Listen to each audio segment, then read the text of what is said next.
নমস্কাৰ আজিৰ ভিডিঅ'টোলৈ আপোনালোক সকলোকে স্বাগতম জনাইছো। আজি আমি আহিলো ডিব্ৰুগড়ৰ বাণীপুৰলৈ।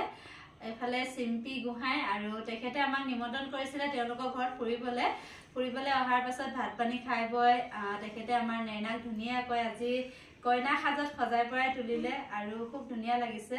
চিম্পী গোহাঁই এগৰাকী বিউটিচিয়ান হয়। আসলতে বৰ্তমান যুগত যেহেতু সোশ্যাল মিডিয়াৰ যুগ আৰু প্ৰচাৰটো নহলে মানুহে চিনি নাপায়, কিন্তু আজি আহিহে গম পালো তাই মানে বহুত ধুনীয়াকে মেকআপ কৰে। খুব কম সময়ৰ ভিতৰতে মানে আধা ঘণ্টামান লাগিছেহে নেনাক খুব ধুনীয়াকে সজাই পৰাই তুলিলে। এতিয়া চিম্পীৰ মুখে জানিব বিচাৰিম তাই কেতিয়াৰ পৰা আৰম্ভ কৰিছিলে এই যাত্ৰাটো আৰু কেনেকৈ কাম কৰি আছে, আপোনালোকক কেনেকৈ সহায় সহযোগিতা কৰিব পাৰে। আহিলো যেতিয়া ভিডিঅ' এটা বনাবই লাগিব নেনাকো ইমান ধুনীয়াকে মেকআপ কৰাৰ কাৰণে। প্ৰথমতে তাইক বহুত বেছি ধন্যবাদ জনাইছো আৰু ইয়ালৈ মাতি ইমান মানে আমাক সন্মান দিলে, মৰম দিলে, লগতে ওচৰ চুবুৰীয়া সকলোৱে ইমান মৰম দিলে নহয়। সঁচা এইখিনি চিৰ জীৱনৰ কাৰণে সকলোৰে ওচৰত চিৰ কৃতজ্ঞ। এতিয়া নেনাই প্ৰথমতে আৰম্ভ কৰা, তোমাক আজি কেনেকুৱা লাগিছে?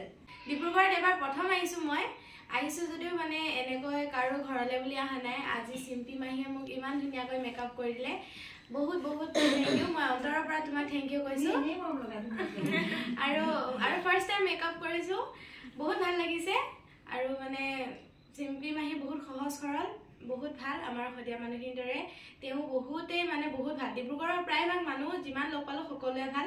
এফালে সকলো ডিব্ৰুগড়ৰে হয় আৰু বহুত ভাল লাগিল। তাৰমানে মোৰ চিম্পী গোহাঁই বুলি এটা ফেচবুক পেজে আছে আৰু তাৰ উপৰি মোৰ এতিয়া বাণীপুৰ বাইলেন 7 মোৰ ঘৰতে পাৰ্লাৰখন চলাওঁ। এইটো 2017 পৰা ঘৰত চলাইছো। তাৰ আগত মোৰ বাণীপুৰ তিনিআলিতে আছিলে পাৰ্লাৰ। তো আমাৰ ওচৰ চুবুৰীয়া হওক, মোৰ নিজৰ ফ্ৰেণ্ডখিনি হওক বা মোৰ প্ৰত্যেকৰে সহযোগিতাত মই আজি ঘৰতে এই অনুষ্ঠানটো ভাল ধৰণে চলাই নিব পাৰিছোঁ। পাৰ্লাৰৰ লগতে মই প্ৰফেশ্যনেল মেকআপ আৰ্টিষ্টো এগৰাকী আৰু কাম কৰি গৈ আছোঁ। আগলৈও এনেকৈ কৰি যাবলৈ আপোনালোকে আশীৰ্বাদ মৰম দিব, সেয়াই আৰু এই বৃত্তিৰ লগত মোৰ আজি 2008 পৰাই মই মানে জড়িত হৈ আছোঁ পোনপটীয়াভাৱে। তো কাম কৰি গৈ আছোঁ, ধৈৰ্য একাগ্ৰতা সকলোখিনি মিলাই মেলি।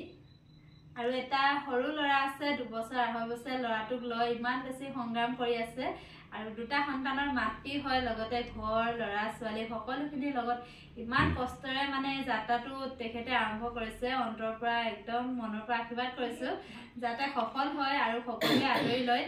যেহেতু অসমীয়া, আমি সকলো অসমীয়াই এজন অসমীয়া আনজন অসমীয়াক ছাপোৰ্ট কৰিব লাগিব, তেতিয়াহে মানে অসমীয়াসকল স্বাৱলম্বী হ'ব আৰু ইজনে আনজনক ছাপোৰ্ট কৰিলে প্ৰত্যেকজন অসমীয়া আগবাঢ়ি যাব পাৰিব। আৰু সকলো অসমীয়াৰ বহুত টেলেণ্ট আছে আৰু সকলোৱে আগবাঢ়ি যাওক, আমি ইজনে আনজনক সহায় কৰোঁ।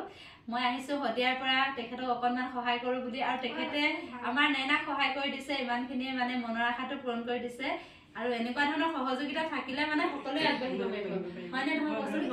মই যোন শদিয়া পেজৰ থ্ৰুৱেদিয়ে মই ক'বলৈ খুজিছোঁ যে মোক আমাৰ যিখিনি স্থানীয় হয়, আমাৰ ডিব্ৰুগড়ৰ ভিতৰত যিখিনিয়ে খুব বেছি সহযোগিতা কৰি আছে, তো সেইকাৰণে মই শদিয়া পেজৰ পৰা একদম থেংক ইউ। আৰু আগলৈও কাৰোবাৰ কিছুমান মেকআপ থাকিলে মোক জনাব পাৰে। আপোনালোকে মোৰ ওচৰত আহিলে এইটোৱে ভাল হ'ব যে কিছুমান পাৰ্লাৰত মানুহে সোমাবলৈ খুব ভয় কৰে, খুব বেছি ৰেট মানে বহুত বেছি প্ৰাইচবিলাক থাকে বুলি, কিন্তু মই ইয়াত মোৰ এক্সট্ৰা চাৰ্জবিলাক নলওঁ। যিবিলাক মোৰ প্ৰয়োজন হয় মানে যেনেকৈ মোৰ কেমিকেলৰ, মোৰ কাৰেণ্টৰ বা মোৰ আপোনাৰ মেচিনাৰী যিবিলাক চাৰ্জ থাকে সেইবিলাকহে মই তাৰ চাৰ্জটোহে লওঁ আৰু মোৰ যিটো পৰিশ্ৰমৰ চাৰ্জ। তো সেইকাৰণে আমাৰ ক্লাইণ্টবিলাকেও বহুত বেছি পইচা ভৰিবলগীয়া নহয় আৰু ময়ো লাভত থাকোঁ, তেখেতসকলেও লাভত থাকে। ওচৰতে থকা এফালে বৰমাহঁতৰ ঘৰলৈও আহিলো।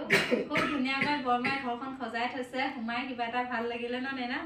আৰু এখেতৰ দীৰ্ঘায়ু কামনা কৰিছো, লগতে ঘৰখন ভালে থাকক। আকৌ কেতিয়াবা আহি প্ৰাৰ্থনা কৰিছো ভগৱানৰ ওচৰত সদায় যেন তেওঁলোকে যোন শদিয়া লগ পাই পেলাই বাণীপুৰ মোৰ নিজৰ বাসগৃহত লগ পাই ভৱিষ্যতলৈ আৰু আগুৱাই যায় ভাল এটা দিশত মই তেওঁলোকক মই আশীৰ্বাদ জনাইছো। সকলোকে লগ পালো, এওঁলোকেও বহুত ছাপোৰ্ট কৰিলে, সকলোকে বহুত ভাল পোৱা দিলো, মৰম দিলো আৰু তোমালৈও থাকিল।